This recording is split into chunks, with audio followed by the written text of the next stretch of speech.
আসসালামু আলাইকুম। নবাব সিরাজউদ্দৌলাকে যখন বন্দি করে টেনে হিঁচড়ে নিয়ে যাওয়া হয়, তখন অসংখ্য মানুষ হাঁ করে নীরব দর্শকের মতো সেই দৃশ্য উপভোগ করেছিল। শুধু তাই নয়, পিঠে ছুরিকাঘাত করার পূর্বে নবাবকে কাঁটাওয়ালা সিংহাসনে বসিয়ে ও ছেঁড়া জুতা দিয়ে পিটিয়ে যখন অপমান করা হচ্ছিল, তখন হাজার হাজার মানুষ সেই তামাশা দেখে ব্যাপক বিনোদিত হয়েছিল। মাস সাইকোলজিটা একটু খেয়াল করে দেখুন। এই জাতি ২০০ বছরের গোলামি সাদরে গ্রহণ করেছিল ওভাবেই। একটি মজার তথ্য দেই, লর্ড ক্লাইভ তার ব্যক্তিগত ডায়েরিতে লিখেছিলেন, নবাবকে যখন ধরে নিয়ে যাওয়া হচ্ছিল, তখন দাঁড়িয়ে থাকা যারা এসব প্রত্যক্ষ করেছিল, তারা যদি একটি করেও ঢিল ছুঁড়ত, তবে ইংরেজদের করুণ পরাজয় বরণ করতে হতো।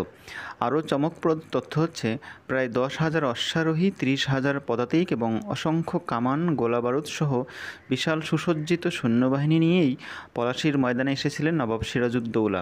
কিন্তু তার বিপরীতে রবার্ট ক্লাইভের সৈন্যসংখ্যা ছিল মাত্র ৩,০০০, যার মধ্যে ৯০০ জন ছিল হাতে পায়ে ধরে নিয়ে আসা শৌখিন ব্রিটিশ অফিসার, যাদের অধিকাংশেরই তলোয়ার ধরার মতো সুপ্রশিক্ষণ ছিল না। এরা কোনোদিন যুদ্ধও করেনি।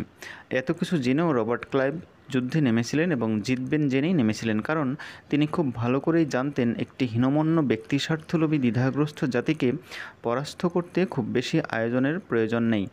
বড় সৈন্যবাহিনী এদের জন্য মশা মারতে কামান দাগার মতো।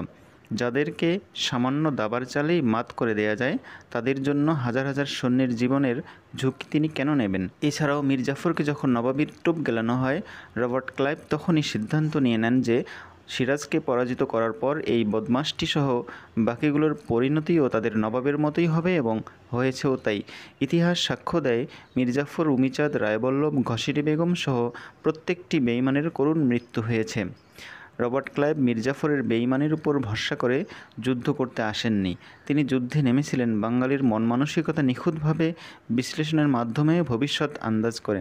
তিনি জানতেন, যুদ্ধ শেষে জনসম্মুখে নবাবকে হেনস্থা করলে এই জাতি বিনোদনে দাঁত কেলাবে কিংবা হাঁ করে চেয়ে থাকবে। তাই বিনা দ্বিধায় সার্টিফিকেট দেয়াই যায়। বাঙালি জাতির মানসিকতা সবচেয়ে নিখুঁতভাবে মাপতে পারা ইতিহাসের প্রথম ব্যক্তিটির নাম রবার্ট ক্লাইভ।